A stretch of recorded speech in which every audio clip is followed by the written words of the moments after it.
তো আসসালামু আলাইকুম ভিউয়ার্স, কি অবস্থা সবার? আশা করি সকলে অনেক ভালো আছেন। তো আজকে এমন একটা দুঃসংবাদ নিয়ে চলে আসছি, মানে যেটা শোনার পরে কেউই হয়তো বা ঠিক থাকতে পারবেন না। তো কেমনি যে বলি কথাটা, বলার ভাষা খুঁজে পাইতেছি না।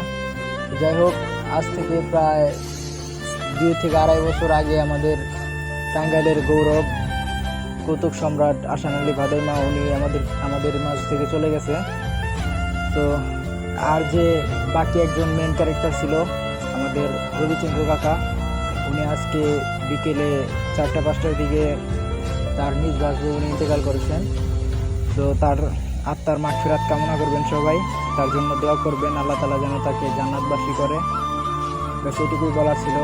আর আর যদি কখনো তাদের শুটিং বা ভিডিও মানে কোনো কিছুর মাধ্যমে যদি আপনারা কষ্ট পেয়ে থাকেন, তাহলে ওনাদেরকে ক্ষমার দৃষ্টিতে দেখবেন।